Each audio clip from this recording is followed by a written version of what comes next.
Hello, everybody. Lovely to have you all joining us today. Really excited. There's a few names that I've seen pop up on the screen of people we've spoken with. Welcome to those of you who we haven't yet met. Really excited to have this conversation with you all today. As we start, I'd like to acknowledge that I am joining you all from Wangal land, part of the Eora Nation, and pay my respect to elders past, present, and emerging. I'd also like to extend that respect to the elders of the various different countries from which you're all joining today, and acknowledge your ongoing, continual connection to the land, to country, to culture. I'd also like to extend that respect to all the Aboriginal and Torres Strait Islander people who are here in the room today. So for those who haven't met yet, my name is Anna Ashenden. I am a principal in the consulting team at Social Ventures Australia, and I lead our disability sector practice. Recently, my colleagues Simon Feibel, Prabjot Kaur, and I have had the privilege of working with a range of leaders across the ecosystem to understand the impact of appropriate housing and supports on the lives of people with disability. As you all know, disability housing and funding models are changing right across the sector, and governments are really looking to ensure value for money. Customers and people with disability have more choice, and expectations are growing. And providers are needing to demonstrate responsiveness and impact. But it's really hard to know what good looks like. And there's no consistency across different organisations around the different systems, methods, and tools used to collect and analyse data. It's challenging to compare and learn from each other in this environment about what works to guide the future direction of the market. So in this context, a coalition of organisations came together in July of last year to develop a common outcomes framework to start to address some of these very real questions. Our partners in this include Aruma, Blue Chip, DPN Casa Capace, Claro, Good Housing, Housing Choices Australia, and Life Without Barriers. We also worked with the sector more broadly, and many of you on this call we've spoken with at various points through this project, including people with disability, representative peak bodies, industry bodies, including the SDA Alliance, and we've also received support from Synergis. So the purpose of today's webinar is to explore the unique opportunity that exists within the specialist disability accommodation market to set a standard for what good looks like across the industry. We hope that this work will provide a common language to support providers to prove and improve your impact and drive learnings and improvement across the sector to facilitate better outcomes for people with disability. I want to acknowledge up front that while this work does focus initially on the impact of SDA and in-home support specifically, we do recognise that people with disability live in a range of different home environments and require a diverse range of housing options. So there is the opportunity in the future as we move forward to expand this work to other types of housing, although we are focused on SDA and in-home supports in the future. I am thrilled today to be joined by three panellists for this discussion. So Ian Maynard, Libby, Callaway, and Kevin, Kevin is experiencing some technical difficulties. So hopefully he will be joining us shortly, just waiting for the NBN to reconnect at his home.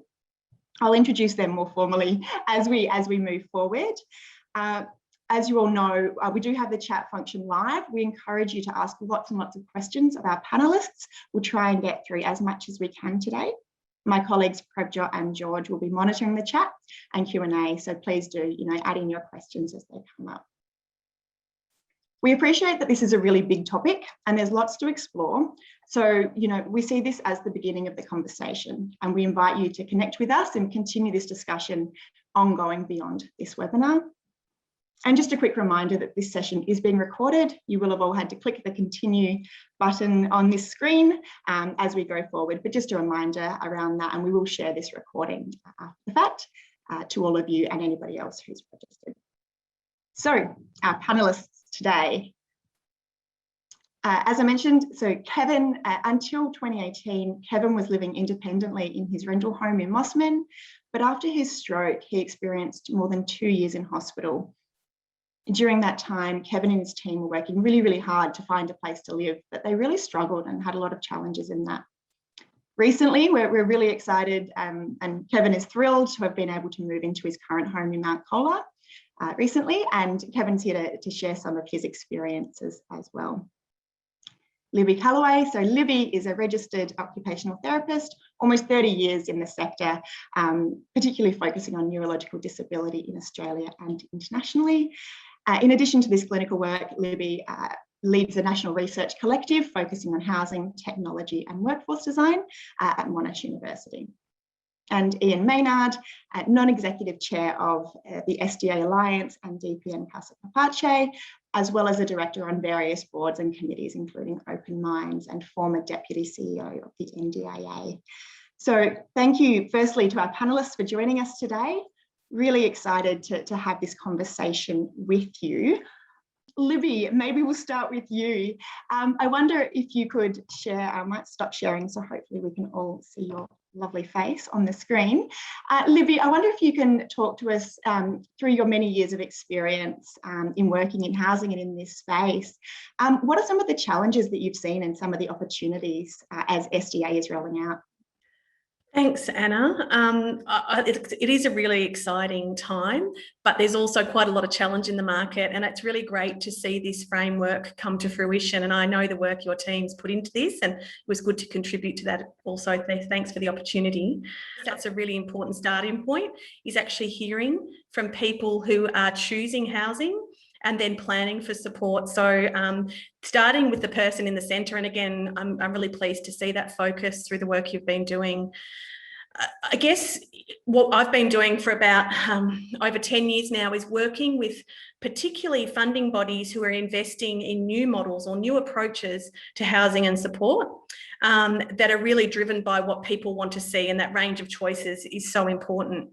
And people's goals change over time. Like all of us, you set a goal, you achieve that goal, then you set a new goal. So when you're talking to people about outcomes, it is really important to understand that that's going to be a changing environment, that people are going to achieve one of their goals and then look to, okay, well, what now else would I like to look at in relation to housing, or what I'm doing in the community, or whether I'm working, or how I'm moving around. So these are really important considerations, and that's where that approach to sort of thinking at time points over a long period of time is key. You know, I've just been collecting 4-year post-move data with people that have moved into housing that's been built by the Transport Accident Commission in Victoria, and it's wonderful to continue to hear what's working well, areas that could be improved. And I guess one of the advantages of that longitudinal, that long-term approach, is the opportunity to then really make sure you're listening to those outcomes and thinking about what you do in relation to what you're hearing from the person who's choosing these housing options. So I think in summary, Anna, I guess one of the key things is these frameworks offer a great starting point for conversation, but thinking about how you then enact what you learn from these conversations and what the person themselves can enact so that they're satisfied with their life is going to be really key. Just to close my sort of summary there, you know, the TAC, every time I submit a report to them, the colleagues at the TAC take that report and they go through every recommendation and cross-check it with their built design brief, their top technology design brief. They're now at version 7, I think almost 8. And if Ben Carter's here, Ben, thank you for poring over our reports for the last 10 years. They're now at version 8 of their design brief, directly informed by using these sorts of outcome frameworks to make sure that people are getting the outcomes they want. Thanks, Libby. Yeah, I think the fact that we all know that our lives change and we do need to continually be coming back and reflecting is so critical in this space. You know, lives aren't static and things change, which is really exciting. But we need to make sure that as we're thinking through, you know, understanding impact, we're reflecting those changes and aspirations. Ian, turning to you, you've spent your career working with both providers internally as well as with government to support better outcomes. Can you talk us through, Ian, some of the opportunities that you see as the NDIS is rolling out and we're taking a more person-centred approach? The NDIS presents a unique opportunity for the provider and housing sectors to consider and deliver a range of different innovations in housing. And what people with a disability will have experienced over the last 4 or 5 years is a tremendous increase in the number of different housing models, the different service provision models, different housing configurations, types and styles, all centred around the needs of participants. That's a generational shift in the choice and control that Australians with a disability have around where they live and who they live with. The challenge with that wide range of innovative solutions is the challenge of capturing data that will ultimately result in evidence to support what good practice looks like. Inevitably, innovation will have successes and some approaches may not be as successful. And the Housing Outcomes Framework is a vital tool that will enable the sector and participants to be able to gather the data to support the evidence behind their preferences and behind better models of practice. It's clear that not all decisions around NDIS participant plans actually enable participants to achieve their housing goals. And therefore, if a preference is expressed, it's important that the sector has the evidence that a participant can use behind that preference to support the funding that's required to be able to meet that housing goal. And so the Housing Outcome Framework has got two key objectives, two real beneficiaries, one being participants who will over time have increasing evidence to support their housing preferences, and secondly, provide real necessary guidance and direction to the sector to be able to invest in the right models, the best practice approach to care and dwelling types that meet the needs of the sector. Overall, when those objectives are met, the overall sustainability of the NDIS as a scheme should be improved. And that's really what we're hoping to gather out of the outcomes framework, increasing data and evidence that supports preferences leading to better and more sustainable NDIS outcomes. So it's an exciting day today to be able to formally and publicly launch the Housing Outcome Framework, which we're hoping over time will diverge in terms of its focus away from SDA, which is the initial focus, into all forms of housing, which Australians with a disability will consider during their lives. Thanks, Ian. What we might do, we do have a lovely video that speaks for itself, that is around Kevin's experience moving into his home. So we might just try and get that up and running to share with you all. Thank you, George.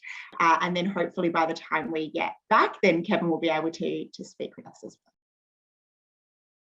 Supposedly 765 days, and I thought I was going to die there. Yeah.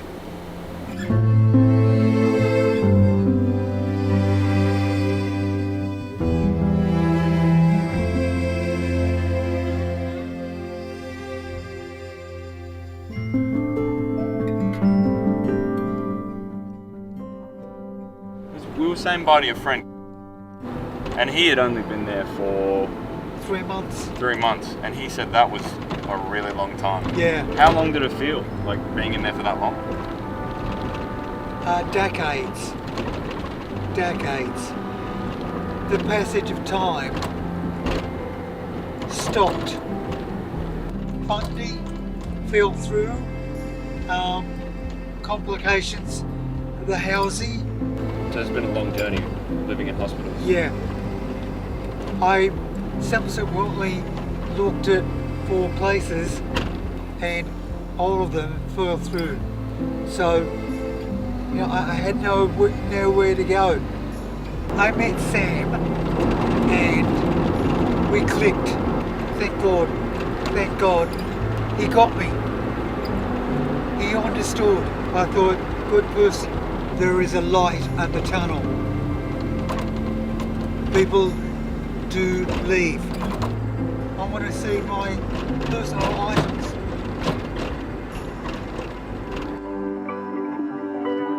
Oh my God.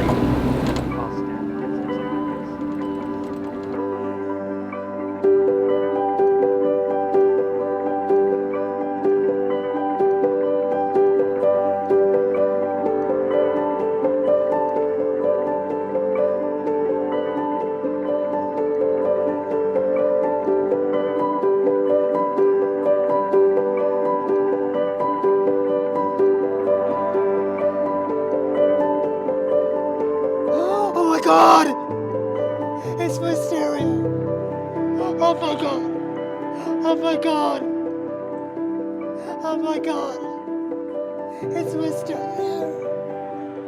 Oh, Mysterio! Yes! Yes! Yes! I bought this stereo, the speakers, in the equalizer, record turntable, 1983. Everywhere I've moved, it's been with me. Yes. Yes, yes, yes, yes, yes.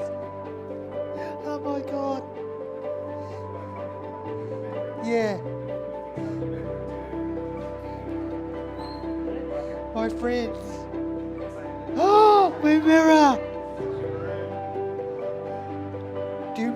Oh my God, my Balinese mirror. Do you know how many times I vanished that? Oh, my Balinese map and my lamp. Oh my God, my mirror. Oh my God. A mini sanctuary. It's my space.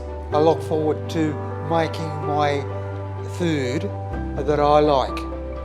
Yes, Kevin wins. Yes. We are the champions. Yes. I didn't have a idyllic childhood, however, I survived it. I've surrounded myself good people.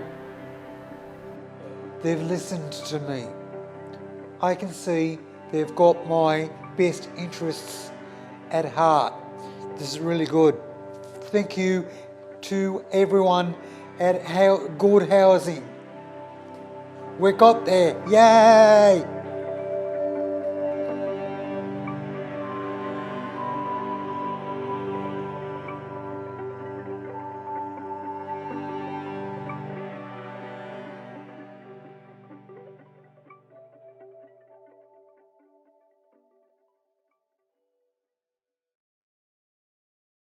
That is such a powerful video, Kevin. Thank you so much for sharing that with us. There are a couple of questions coming through on the chat, so please do, continue to send those through. This is a time to really speak with our panelists as well. Prabjot, do we have one of the questions coming through? Yes, we do. Thanks, Anna. And thanks, Simon, for submitting the first question. The question is directed to Libby or Ian. And the question is, when you're living with significant disability, there are many different people and organisations involved in supporting you to achieve your goals. How can we encourage providers to work together and put the person at the centre of their decisions? Ian, do you want to go ahead first, or do you want me to comment on that? For you to comment first, Libby, and then I can make some comments. Thanks. I think it's such a great question, and certainly from people that I've spoken to over many years who are really evaluating their own experience of the housing they've selected, that is one of the key things they identify. There is a complexity for them in the coordination of the range of different people they may need to call on in their day. Whether it's relating to their everyday activities and support they might ask for, whether it's to do with technology they might be using to control their home or to do activities within their home, or whether it's other aspects of different providers they might engage with. So it is imperative to coordinate those perspectives, and I think starting with the person's goals and their experiences is absolutely key. I really like the way in the new framework released today there is that focused on context, and context right up to a macro level, whilst also recognising that immediate focus on the person and their perspectives. So to answer Simon's question, I guess my first comment is really talking to the person about who are the people, who are the services, what are the things that are important in your day that you think really need to be considered when you are evaluating your experience of this housing and support. So that would be certainly my first tip. Ian, hand over to you. Thanks, Libby. I think there's a key and common value that providers, whether they're providing personal care services or housing, should really have front and centre, and that is the principle of the value of collaboration. Unless that's exhibited by all providers of services, then what a person experiences is going to be less than ideal.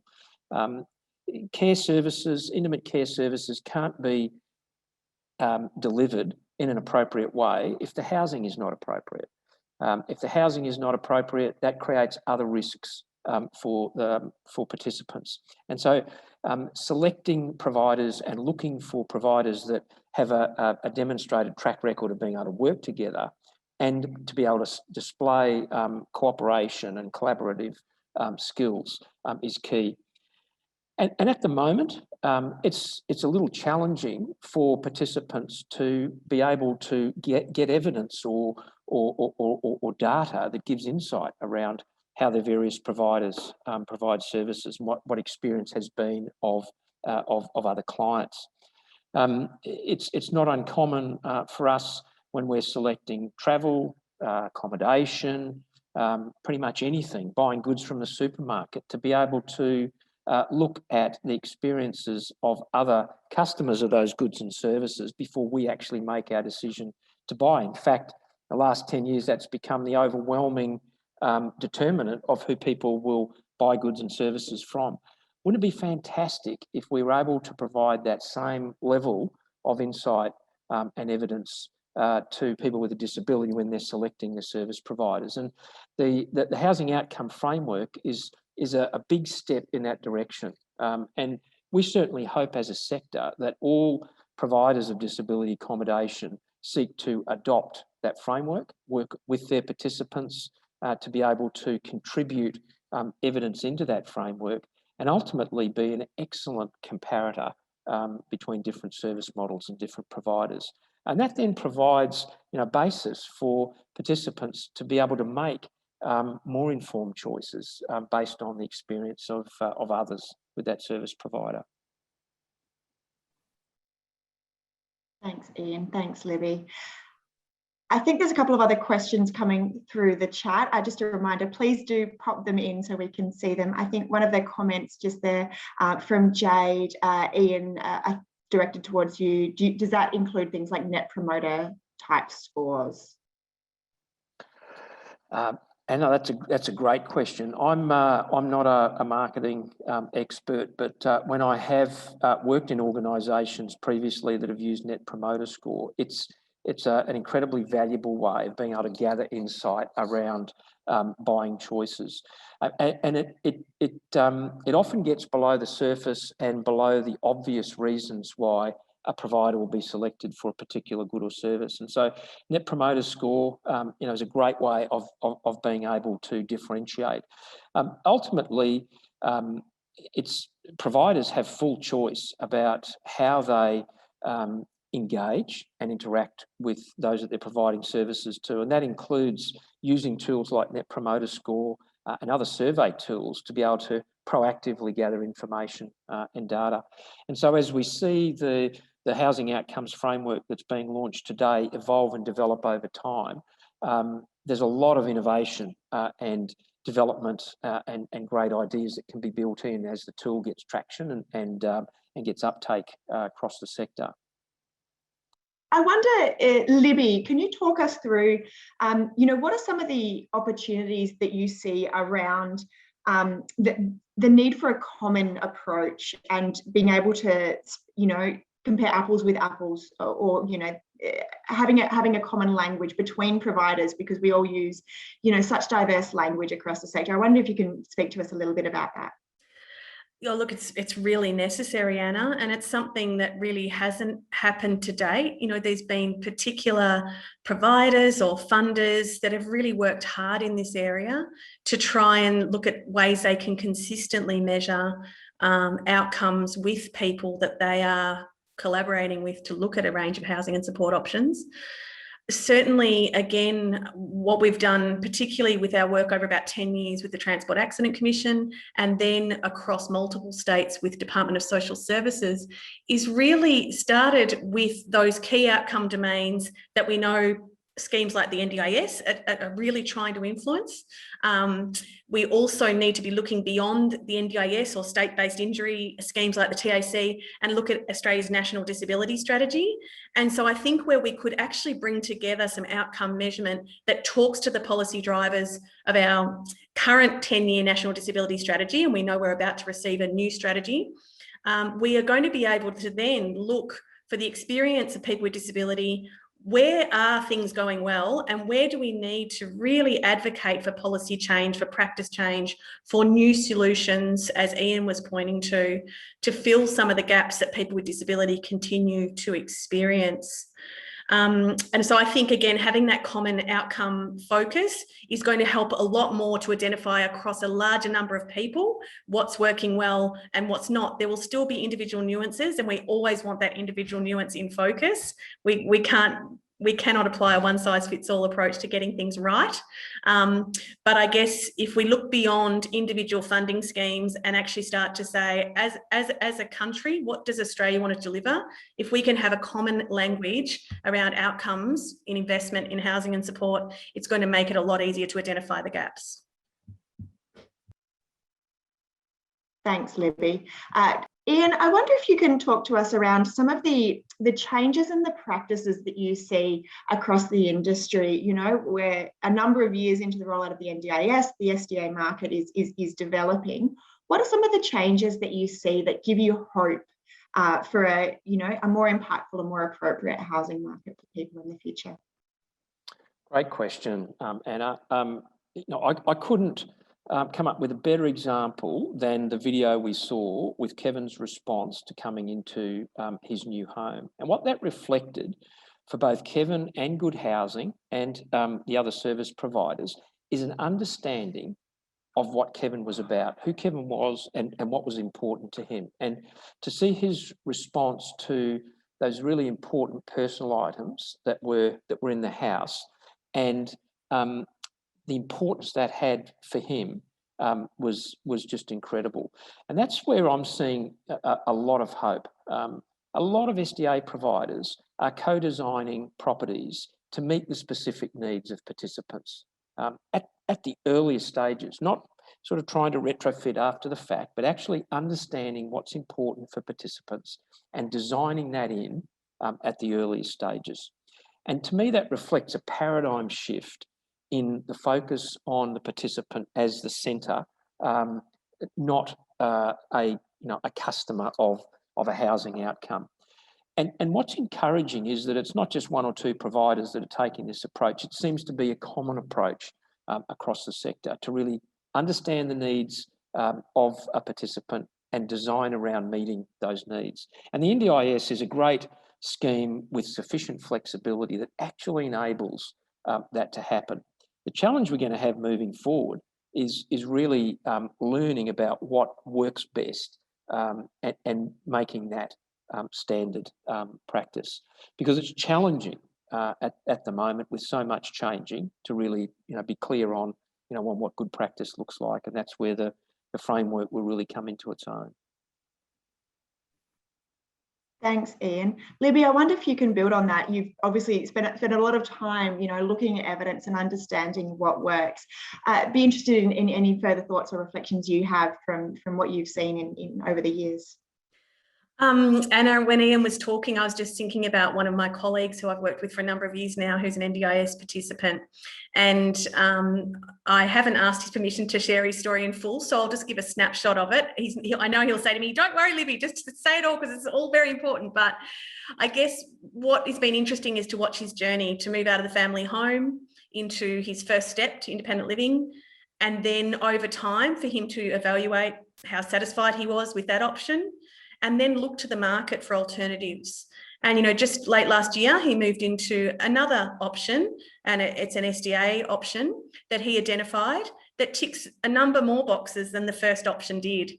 And I guess that is really exciting to see housing careers for people that in the past would have unfortunately been locked into a choice they were offered from a fairly limited range of choices were funded by state government.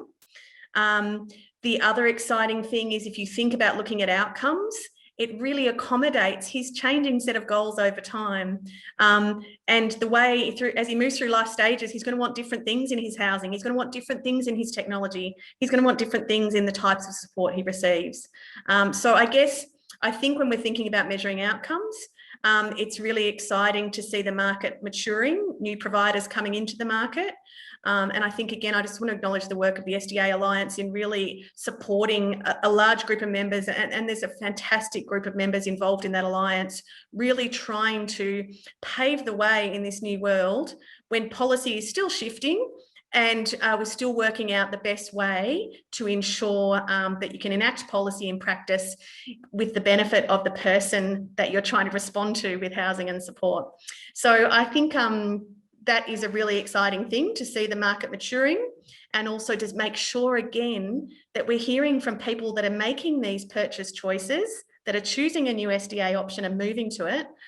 How is it working for them? What's working well? What would they change? And that continuous improvement cycle is just so important. So it's really exciting to see that starting to happen in this fairly young market. Absolutely. And as you say, the diversity of choices as, life stages change and as people's circumstances and aspirations change, having those increased options to have a home that suits their needs at that particular point in time is so critical. Anna, can I just note, David's asked a great question. He's directed it to Ian, so I might let him answer it. But I do think it's a really good one. He said, let's reflect more, beyond SDA, what else is an option? And if I can just start again with the example of my colleague, he continues to look at what is going to work best for me. Should I be thinking about different models of approaches to the way my support's delivered, mixed models of support? It may not always be funded support that's needed and he's really asking himself those questions. But Ian, I think that's a really interesting question, reflecting on what can be done, how we measure outcomes across the range of options of housing and support that are delivered. Thanks, Libby. And I think the example of your colleague reflects that people with a disability have different seasons in their life where different housing needs emerge. And the NDIS is premised on providing support to Australians with a disability that allow them to live an ordinary life. And an ordinary life allows choice and selection of housing options, locations, who I choose to live with or who I don't. And the challenge the market has is to provide a range of housing solutions that can meet the needs of participants at all of these different seasons within their lives.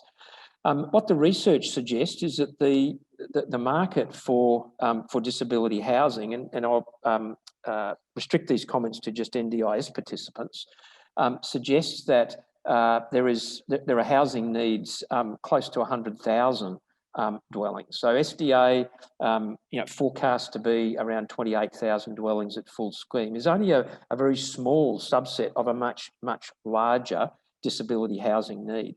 We also know from the research that housing need is currently met in a range of ways, and some of the models of housing support don't actually reflect choice and control for participants, don't provide the same safeguards and quality controls around service delivery that SDA does. And so I think we have a challenge as a sector, both service providers who provide care services as well as housing providers, to really work with governments to provide choice and control, safeguarding protections to all participants and all Australians with a disability who are living in housing. Now, that ultimately is really where we want to take the housing outcomes framework, to look at that much wider cohort of people with a disability, and to understand how their housing situation actually impacts on the outcomes that they achieve, the sustainability of the funded supports in their plans, and the ability for them to actually meet their goals, whether they be housing goals or other goals. And so over time, we're trusting that this framework will be a major source of evidence back into policymakers and decision makers in government to better align public policy and the NDIS around meeting the needs of participants. Thanks, Ian. I think we have time for one more question, and perhaps I might direct this both to you and Libby and Ian. I'm looking on my screen and I can see both of you, Libby and Ian. I wonder, as we think about, with this framework and as we think about a common approach to measuring outcomes moving forward, what are the real opportunities that you see from different actors to come in who perhaps might not typically be part of these conversations? What are some of the opportunities that you see beyond, the SDA providers and the more typical players? Who else do you see having the opportunity to come on board and really direct this work to improve outcomes for people with disability? And Libby, I might hand to you first and then to Ian. Thanks, Anna. Great question. There's so much opportunity. I was reflecting as I looked through the framework and thinking about the resource it takes to measure outcomes, because it does take a lot of resource, and it's a resource that I really encourage providers to commit. I guess as an example of sort of possible partnerships, we've just entered a partnership at Monash University with our physio and occupational therapy departments with one of the major national SDA providers, Guardian Living, to look at offering to tenants who want it, and some tenants won't. But for those tenants that would like it, there's an option to have access to additional supports from occupational therapy and physiotherapy students from Monash, and really look together at what's working well for the person, where they would like some additional input, and have that time-limited resource of the future allied health workforce in Australia available to them. So I think that's an example of where you can draw on resources that exist where the tenant would like that additional input. And again, this may be something that someone says, no, thanks, I don't need that. But for others, they might say that could be really useful for me at this point in time. So that's one example. I certainly think the key thing that I've heard from so many people we've met with over so many years now is the importance of drawing on those informal social networks and building those networks too. So if we think about community, I think there's a lot of opportunity there that could be untapped unless the person and also their key supporters, and one of those key supporters might be an SDA provider or a support provider, looking at opportunities to build those social networks that exist within a community of really well located housing. So they're probably two opportunities I see, but Ian, I'll hand over to you. Thanks, Libby. And look, that's a great summary. I'd love to see families, carers, employers, so friends, and wider social networks being able to contribute to this process, because the scheme, the NDIS, is all designed about getting better outcomes for people. And at times it seems as though there's an overwhelming focus on costs and scheme sustainability. But I'm absolutely convinced that when we get better out, when participants in the scheme get better outcomes, better social connection, better engagement in the economy and society in general, that will drive a lower cost for the scheme. And, being able to generate an evidence base to support that is just so important. Libby, Ian, thank you so much. Big thank you to Kevin for sharing your story. Libby and Ian, thank you for sharing some of your wisdom, your expertise that you've developed over the years, and seeing how the SDA market is developing. We're thrilled to have you part of this conversation, and looking forward to continuing this conversation with others across the sector as we do move forward. In terms of the framework and next steps, Prebjot is going to pop in the chat. We do have the framework ready for everybody to access that you'll be able to do. So that's at the disabilityhousingoutcomes.com. You can jump online, have a look at the framework, get in touch with us if you'd like to, find out more or continue these conversations, because we know that, there's a lot happening in this space, and it's a really exciting opportunity that we do all have to really drive improved outcomes for people with disability. Thank you, everybody. Enjoy your afternoon. Have a wonderful day, whatever it takes for you. And we'll be sure to share Kevin's story with you following this to really, I guess, hear his voice, because that's so critical. Thank you, everyone.